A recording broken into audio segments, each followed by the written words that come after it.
Hey everyone, and welcome back. We're diving into some notes from Ron W Rathbun, dated January 2025. And what really stood out to me were his ideas about personal freedom, particularly how he connects that to understanding and this idea of like an inner home within our minds and Oh, wow. breaking free from, patterns we might not even realize are holding us back. Yeah. I'm really curious to see what we uncover here. Well, one thing that's really striking about Rathbun's work is how he connects this idea of personal freedom Yeah. to the social environment we live in. He highlights that, living in a world where we're constantly comparing ourselves to others really shapes how we see the world, like our sense of right and wrong, harmony and disharmony. It's like we're all playing this never-ending comparison game, like always kind of sizing each other up. Exactly. And I'm sure we've all felt the sting of not measuring up at times. Yeah. So is that what Rathbun's getting at when he talks about disharmony? Definitely, it's like this. That constant comparison can lead to, this cycle of insecurity, judging ourselves, judging others. Yeah. And instead of appreciating the uniqueness of each individual, we get caught up in this better than, less than thinking. Right. And that creates this sense of separation. And Rathbun suggests that this disconnect is a major source of disharmony in our lives. So then how do we even begin to kind of step off this comparison treadmill? It feels like it's just so ingrained in how we operate. It really is, and Rathbun proposes this fascinating alternative to that comparison-driven mindset. Okay. And he calls it finding a place of inner home within our own minds. It's a space where we can detach from the negative impacts of comparison and begin to experience true freedom. I'm not sure I fully grasp how that works. It is a profound idea, and it really hinges on the power of understanding to heal from past pain. He's very clear that true understanding resides in the mind, which he distinguishes from the ego and intellect. Okay, now this is where things get really interesting for me. Rathbun talks about these compartments, which he describes as algorithms of the ego and intellect, formed through conception rather than genuine perception. Okay. So I'm struggling a little bit with what exactly he means by these compartments. Think of compartments like mental filters that we all have. They shape how we see the world, but they don't always reflect reality accurately. They're built from our past experiences and beliefs, and they can make us react in ways that don't serve us anymore.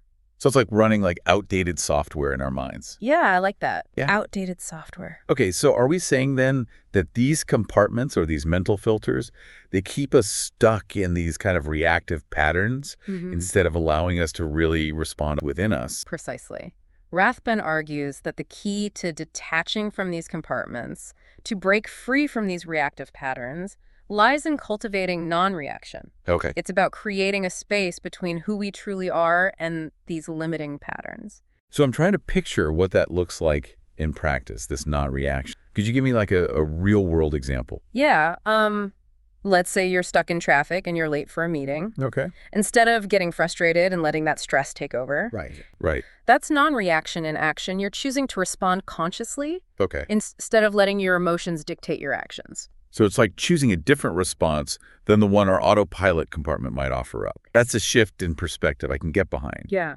But how do we even know when we're truly being real versus being influenced by one of these compartments? Rathbun distinguishes between feeling real and feeling shut down. When we act from our true selves, we experience this sense of true freedom. Okay. But when we're reacting from these compartments, it's like we're cut off from that genuine feeling. So it's like almost going through the motions, not really feeling it. Yeah, exactly. Okay, so it's about tuning into those moments where we feel most alive, most engaged. Right. And then noticing where we feel kind of shut down or reactive. Yeah. Like those could be clues to where these compartments might be influencing us. Exactly. And those compartments not only limit our freedom, but they also drain our energy. Yeah. They feed off our reactions, perpetuating a cycle of negativity and disharmony. Like little energy vampires. Yes, energy vampires. I love that. Okay, so if these compartments are based on what Rathbun calls conception rather than perception, Right. I'm wondering how he suggests we move from one to the other. Well, he draws this distinction between common sense, which reflects how things actually work, Okay. and nonsense, which is how things don't work. Hmm. And he argues that when we're caught in these compartments, we often operate from nonsense patterns and beliefs that don't align with reality. It's like holding on to a map that no longer leads to the destination and wondering why we're lost. Exactly. And remember, he distinguishes true understanding, which comes from the mind, from the ego and intellect's attempts to control and limit us. So moving from conception to perception for Rathbun seems to involve a shift from that ego intellect to the mind. Gotcha. I'm starting to see how these concepts weave together. Yeah. But this idea of the mind as the key to freedom feels a little abstract. Okay. Can you help me understand what he means by that? Sure. He says true freedom resides in the mind, which isn't bound by time or compartmentalized patterns, unlike the ego and intellect. So it really challenges this idea that our past defines who we are. So if the mind is free from those limitations, that opens up this possibility of choosing something different, Yes. of living from a place of greater freedom and authenticity. Precisely. And didn't Rathbun mention a specific technique for kind of accessing this power of the mind? Yes, he calls it Kelee meditation. It sounds like a practice for becoming more aware of those limiting patterns and making conscious choices that align with our true selves. We'll definitely have to delve deeper into that. Yes. But for now, let's continue exploring Rathbun's ideas. He makes a pretty bold statement that really caught my eye. He says, our destiny is to become love and personal freedom. Wow. So I'm very curious to see how he connects that to personal freedom. I am too. Yeah. It seems like he's suggesting that freedom and love is inherently free and giving. It doesn't seek to control or possess, but simply allows things to be as they are. And he talks about non-interference in others' lives as a key aspect of both love and personal freedom. Right. It's like recognizing that each person has their own journey. Yeah. And trying to control or manipulate that journey ultimately leads to disharmony. Absolutely. It's like realizing that freedom and love doesn't impose its will on others, Right. but respects their right to make their own choices. That raises a really interesting question for me. What does non-interference actually look like in our relationships? I mean, it's easy to say we respect other people's choices. Right.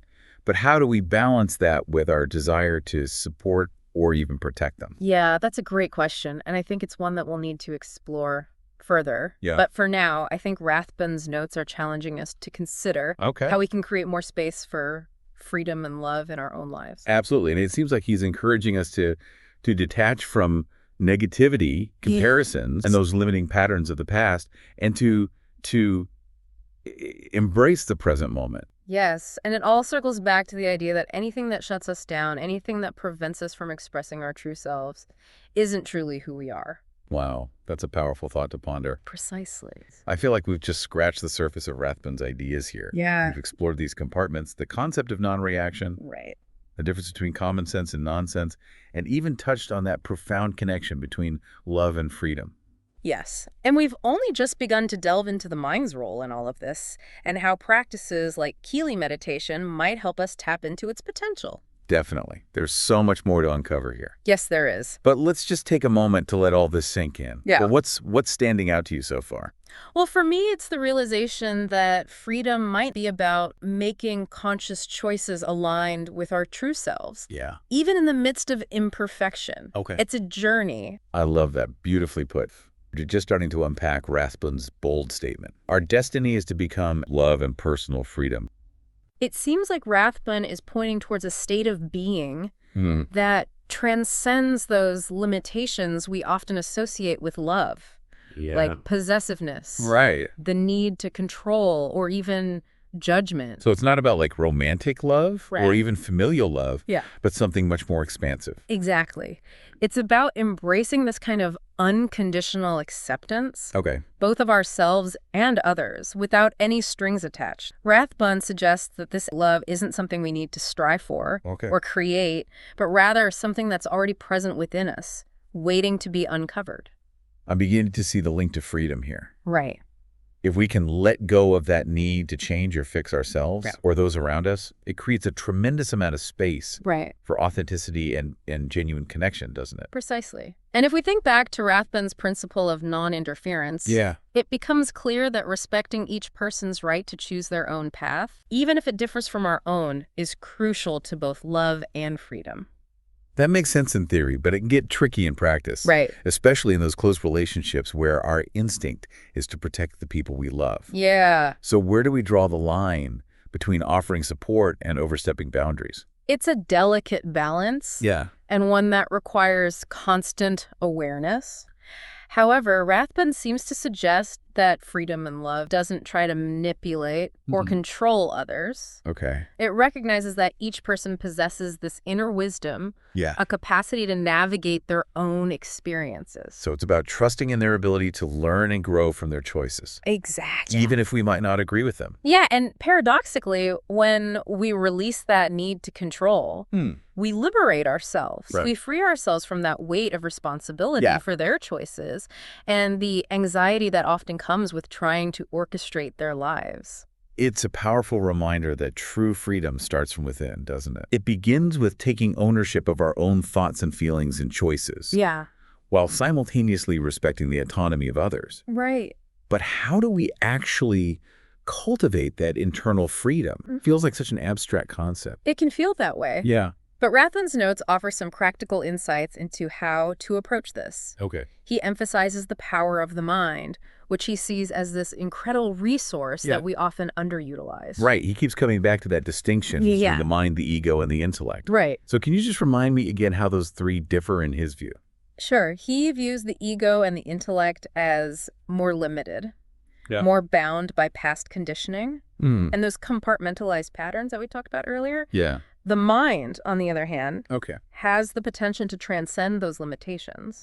It's like the mind is this vast open space, capable of experiencing clarity, understanding, and ultimately freedom of choice. It's like we're accessing a different operating system within ourselves. Right. One that's not limited by the old programming of the ego and the intellect. Yeah, exactly. And if I remember correctly, Rathbun suggests a specific technique for tapping into this power of the mind, right? Exactly. He calls it Kelee meditation.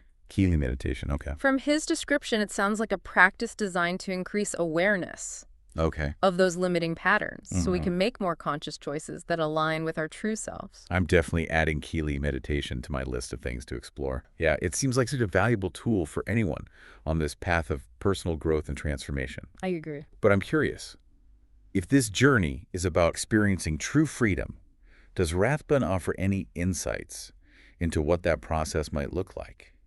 He acknowledges that it's an ongoing process, a continual unfolding.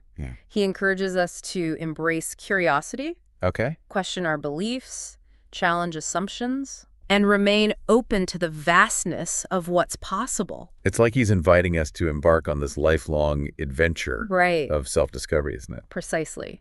And he leaves us with a potent question to ponder. Okay.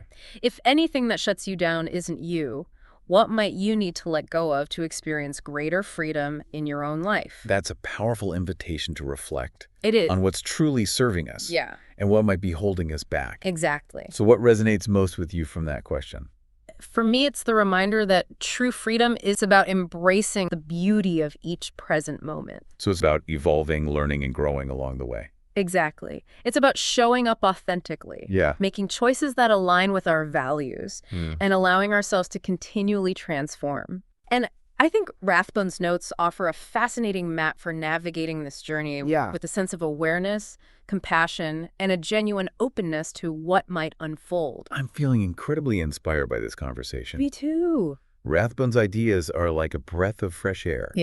Clearing away the mental clutter, inviting us to see ourselves and the world with new eyes. I agree. It's as if he's giving us permission to let go of those old narratives, Yeah. those limiting beliefs and the fears that keep us playing small. He's urging us to step into a more expansive, Yes. more joyful, more fulfilling way of being. Absolutely. But before we get ahead ourselves, Okay. let's take a step back. Sure. And consider this concept of conception versus perception Yeah. that Rathbun keeps returning to. Right. How does he suggest we make that shift from one to the other? Well, he argues that the ego and intellect tend to create these compartments, those mental boxes, through conception, which is essentially constructing our understanding of reality based on past experiences and beliefs. And the problem is that those conceptions are often built on limited information or outdated programming. They don't necessarily reflect the full picture of reality. So how do we break free from those mental constructs? How do we shift from conception to perception? Rathbun suggests that the key lies in experiencing reality directly, without the filter of those preconceived notions. It's about taking off those tinted glasses we've been wearing and seeing the world with fresh eyes.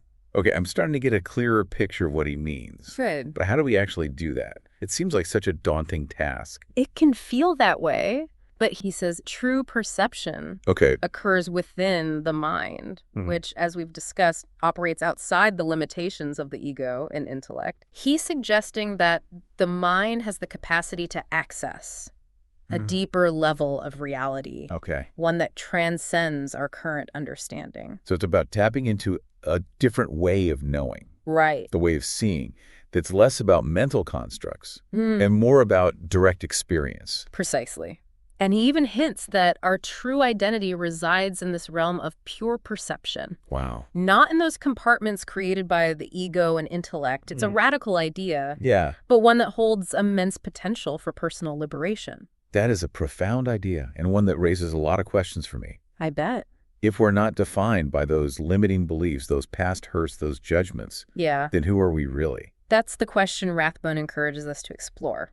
He invites us to approach this inquiry with a sense of curiosity and openness. So it's about embracing the mystery, Yeah. the unknown, Right. and being willing to let go of our attachment to those old stories and limited perspectives. Exactly. He reminds us that the journey of self-discovery is a lifelong adventure, embracing the process of growth, transformation, Right. and ever-expanding understanding. It sounds like he's calling for a fundamental shift in how we approach life, one that prioritizes openness, curiosity, Yes, and a willingness to challenge our assumptions. absolutely. And this is where practices like Kelee meditation, which we touched on earlier, come into play. Right. They offer tools and techniques Right. for accessing this deeper level of awareness and connecting with our true selves. It's about quieting the noise of the ego and intellect, Right. those habitual patterns of thinking, to create space for the mind Yeah. to perceive reality more clearly.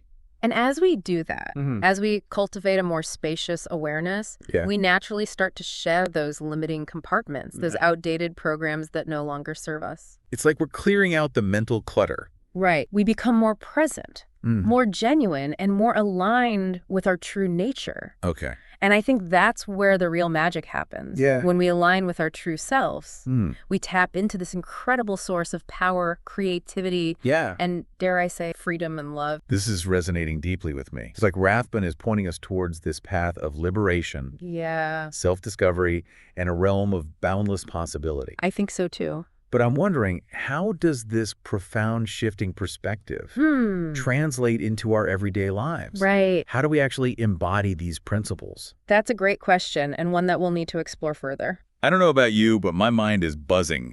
This idea that our true identity resides in this realm of pure perception, beyond the limits of ego and intellect.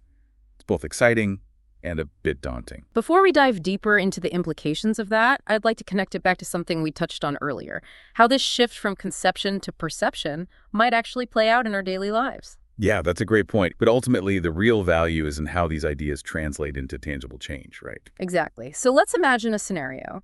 You're at work, and a colleague presents an idea that completely clashes with your preconceived notions about how things should be done. Okay, I can see where this is going. My instinct operating from those compartments we talked about might be to immediately dismiss their idea or get defensive. Right. But what if, instead of reacting from that place of conception, those pre-programmed mental filters, you took a moment to step back and really listen, to observe the situation without judgment? That's where perception comes in. It's like hitting the pause button on those automatic reactions. And choosing to see the situation with fresh eyes, I can see how that could lead to a more open and productive exchange. Precisely. By shifting from conception to perception, you create space for new possibilities, new understanding, and ultimately a more harmonious outcome. That's a really practical example of how this shift can play out in our interactions with others. But what about on a more personal level? How does cultivating perception impact our inner world? Well, Rathbun suggests that this shift in perspective can fundamentally change how we experience our emotions. It's like becoming a curious observer of our own internal landscape, rather than getting caught up in the drama. Exactly. And this practice of observation allows us to detach from those habitual patterns of thinking and reacting that often lead to suffering. It sounds like this shift in perspective, from conception to perception, is really at the heart of Rathbun's message. It's the key to unlocking greater freedom, love, and a deeper understanding of who we truly are. I completely agree. And remember, it's a continual process, a lifelong journey of exploration and discovery, and allowing ourselves to evolve and grow along the way. Didn't Rathbun mention something about Kelee meditation as a tool to facilitate this process? Yes, he did. He described Kelee meditation as a practice specifically designed to cultivate this shift from conception to perception. It's about training the mind to become a more refined instrument of awareness, capable of perceiving reality with greater clarity and depth. From what I've gathered, it's not about escaping reality or transcending the material world. It's about engaging with life more fully, more consciously, and from a place of greater wisdom and compassion. That's a beautiful way to put it. And ultimately, that's what Rathbun seems to be pointing toward, a path of liberation, self-discovery, and boundless possibility. He's inviting us to step into a world where love, freedom, and expression are not distant goals, but the very foundation of our being. Wow, what an incredible journey this has been. Rathbun's notes have truly challenged us to think outside the box and expand our understanding of what's possible. We've explored these intriguing compartments, the transformative power of non-reaction, the difference between common sense and nonsense, and the profound connection between love and freedom. We've delved into the mind's incredible capacity for perception and how practices like Kelee meditation can help us unlock its potential. And we've even touched on that our true identity lies in a realm beyond those limiting patterns and beliefs we often mistake for who we are. It's been a whirlwind of insightful concepts, thought-provoking questions, and a renewed sense of possibility. And as we wrap up this deep dive into the mind-blowing ideas of Ron W Rathbun, I want to leave you with one final thought from his notes. If anything that shuts you down isn't you, what might you need to let go of to experience greater freedom in your own life? Take some time to reflect on this question. What beliefs, habits, or relationships might be dimming your inner light? What steps can you take today to reclaim your inherent freedom and embrace the fullness of who you truly are? Thank you for joining us on this deep dive. Until next time, keep diving deep, keep questioning, and keep expanding your awareness.